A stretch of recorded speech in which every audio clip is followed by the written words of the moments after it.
Let's completely rethink everything we assume about what it means to be rich. Seriously, throw it out the window. We're diving straight into this explainer today because the actual reality of wealth, it's a massive paradigm shift. Right now, society feeds us this very loud, very specific image of success. And honestly, it might be entirely wrong. We're going to uncover the psychology of the invisible wealthy. These are the people who've actually achieved the financial freedom we all want, but they've done it by doing the exact opposite of what we're usually told. So I want you to literally picture this street you live on right now, or maybe the street you grew up on. Just scan the houses in your mind, the driveways, the people you wave to when you check your mail. Who is the wealthiest person there? I bet your brain immediately goes to the biggest house, right? Or maybe the driveway with the flashiest, most expensive luxury car parked out front. We are biologically and socially hardwired to look for those visual cues of status. But what if the person holding the most actual wealth in your neighborhood is the one you haven't even noticed? Okay, let's dive into this by looking at the ultimate modern contrast. On one side, we have society's default assumption, the guy in the loud, fast, undeniably expensive Ferrari. And on the other side, the guy in the sensible, maybe slightly older, but incredibly reliable sedan. We look at the Ferrari and instinctively say, wow, that guy has money. We look at the sedan and think, that guy's just getting by.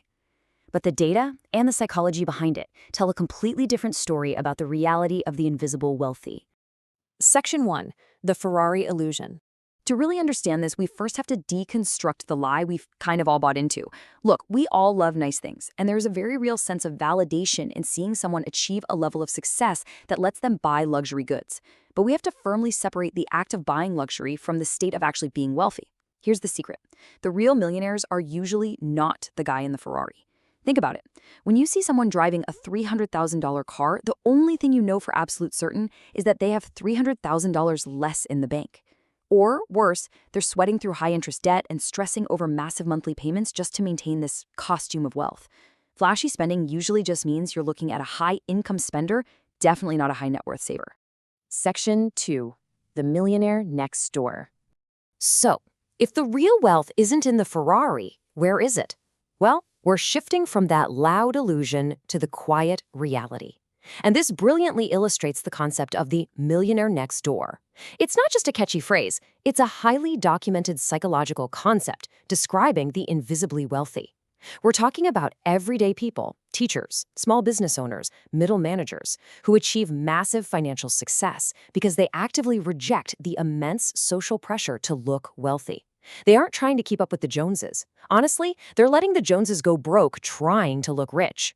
Meanwhile, they're quietly and methodically piling up actual riches behind the scenes through disciplined, completely anti-flashy consumption. There's a quote from our source material that really hits the nail on the head. You'd be shocked at who the real millionaires in your neighborhood are. I absolutely love the word shocked here, because it proves that actual wealth rarely looks the way we've been conditioned to expect. It wears comfortable jeans, it mows its own lawn, and it buys things based on actual utility and value, not on what the neighbors are going to think. The real shock comes from realizing that true wealth is completely unassuming. It just doesn't need your applause. Section 3. Net worth over network. Now, what's really interesting about this breakdown is the core psychological mechanism that separates the truly rich from those who are just pretending. How do the invisible wealthy actually make their decisions? Well, think about a network focus. That is all about looking rich. The energy, the time, the income, it all goes toward flashy status symbols just to signal to others that you've made it. But compare that to a net worth focus. This is about actually being rich. It's about saving, investing, and quietly building wealth. Every single time you have a dollar, the network mindset asks, how can this make me look good? While the net worth mindset asks, how can this make me more secure? So the crucial point is this. You have to make a choice. Build a life focused on net worth, not network. Why does this matter for you, right now, today? Because every time you go to the store, every time you buy a car, every time you choose a place to live, you're making a choice between those two mentalities. Are you spending your hard-earned money to buy the fleeting approval of strangers, or are you retaining your money to buy your own freedom? The invisible wealthy? They choose their own freedom every single time. Section 4. The logic of looking poor. Let's move to our final point and see how this all builds into the most empowering philosophy of this entire explainer. It sounds completely backward, doesn't it?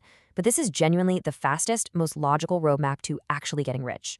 First, reject the Ferrari illusion. Stop equating high spending with high wealth. Just see it for what it actually is. A massive drain on resources. Second, Focus entirely on building net worth. Become obsessed with what you keep, not what you spend. And finally, adopt the invisible wealthy lifestyle. Embrace the logic of looking poor or just average. Because when you aren't bleeding cash to impress people, you suddenly have an enormous amount of capital to invest, to let compound, and to actually become wealthy. Let this phrase really sink in for a second. Wealth is what you don't see. It's the money not spent, it's the cars not purchased, the diamonds not bought, the first-class upgrades skipped. It's that invisible, unglamorous portfolio of investments, savings, and assets quietly compounding in the background. It perfectly encapsulates everything we've talked about today. If you can see it, it's spending. If you can't see it, that is wealth.